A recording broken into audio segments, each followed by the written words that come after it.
Hi y'all, and welcome to episode 41 of Thursday Tidbits.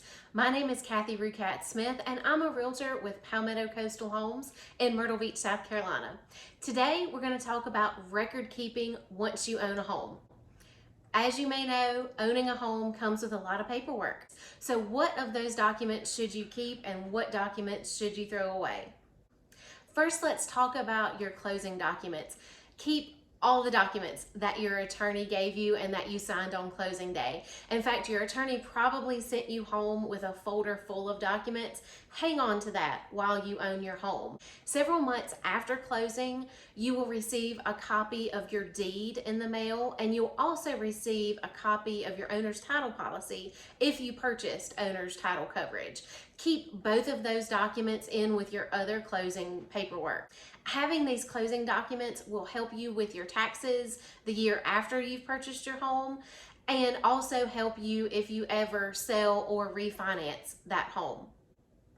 The second thing that you need to think about is any warranties or manuals for appliances that you purchase while you own the home, and also your receipts or invoices for any repairs or updates that you made to the home during your ownership.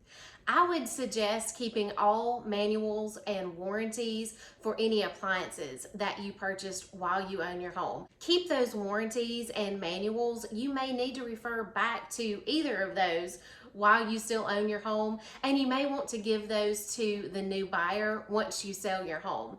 And as far as your receipts and invoices for any repairs or updates that you do in your home, I would keep those as well.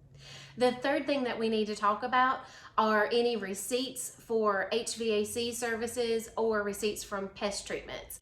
Most likely, once you close on a home, you will get set up with a local HVAC company to come out and service your HVAC unit twice a year to make sure it's running optimally.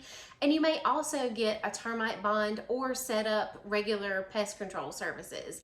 I would only save the initial documentation that shows what services you purchased, any paperwork that shows the service is transferable to a new owner, and maybe a year's worth of receipts. The fourth thing that we need to talk about is your insurance documents.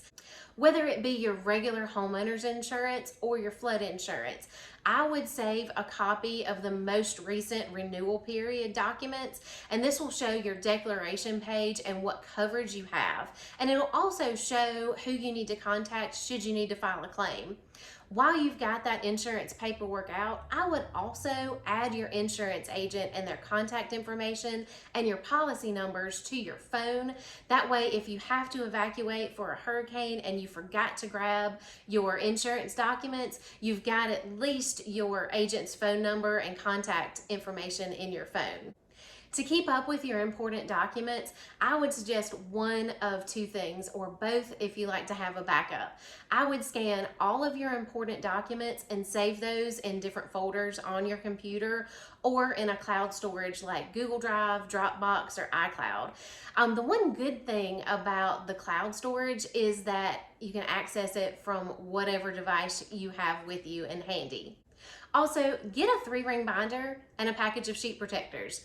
You can use a few of those sheet protectors to store your closing documents. You can have another for your insurance paperwork, and then you can add more as you add appliances and make repairs and updates to your home, and also include your HVAC service agreements there, your termite agreements, and any other work that you've had done to your home all in one place.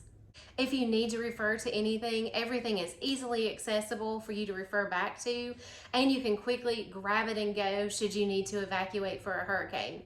When it comes time to sell your home, remembering exactly what was done and when it was done is hard. Because you've kept these records, you will be able to easily refer back to what was done and when it was done to help you complete your property disclosure. You can also remove your insurance paperwork, the closing documents from when you purchased your home, and anything that would have confidential personal information on it, and turn that binder over to the new homeowners. I'm sure the new buyers would love to have a history of the home. Contact me if you have any questions about what documents you should keep once you own a home, or if you have any questions about buying and selling property here at the beach. Have a great day.